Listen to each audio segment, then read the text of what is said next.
And in today's upload, I'm going to take a closer look at the Talaria Sting. I'm also going to be comparing it to my sur-ron because, well, they both share the same DNA. Let's rewind and start from the beginning. First of all then, I purchased this MOTO from Stag Motorcycles in Hungerford from Steve Ramsden. And this is the Talaria Sting TL3000. It's about 6,000 watts, weighs 58 kilograms. It's got a 60 volt battery, 38.4 amp hour, LG cells, a 2-speed gearbox, and just like the sur-ron, it's got an eco and sport button. And with this model, I've got the DNM/KKE front forks and the Fast Ace rear shock. So I've had a couple of rides out on it so far, and I messed about on it in the garden. Now then, you can see there's no battery in there. That's because I want to show you this. It's these little refinements that I think really set it off. But when you drop the battery in, it sits on this lever, which then the top pushes against the battery, holding it firmly in position. I mention that because there was a few people who had an issue with their battery banging around in there, and you can stop it with double-sided tape, but that's not the point. And look at the battery lid. That's so sleek, and it blends in with the seat, so you've got all that area to use when you're riding. And you don't have to worry about getting your manberries trapped, pinched or squashed. Another difference is the charge port. Well, you've got to push that on and turn it, which just seems more hardy, durable, if you know what I mean.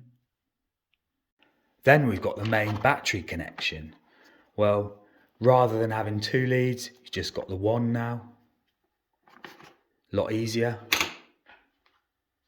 The stock bash plate is heavy duty. Nothing like that sur-ron one. The wider rear tyre, that's going to give you better traction. And to accommodate the bigger tyre, they've had to widen the swing arm. Way more clearance. This has got 12 inches of clearance, whereas the sur-ron has only got 10. Now to make this bike work, you've got to turn the key on and then press the red button. Now that's a really good safety feature because I do know people who have been manoeuvring their bike, forgot the keys on, pulled the throttle, and well, you can use your own imagination. So it's a really good safety feature in my eyes. The fine detail, these bar ends set it off. In the cockpit then, on the display, here and now, anywhere you want, you can change the regen levels. You've got 4 options on there. Here's the gearbox. What I have noticed is, well, if you think the sur-ron was quiet, you should hear this. This is the silent assassin. This is stealth. The only bit of noise I hear is when I back off the throttle and you get that sort of chain slack. You can hear the chain, that's what I'm trying to say. So far, I'm really pleased with it. It's got some nice touches and I can't wait to spend some more time on it.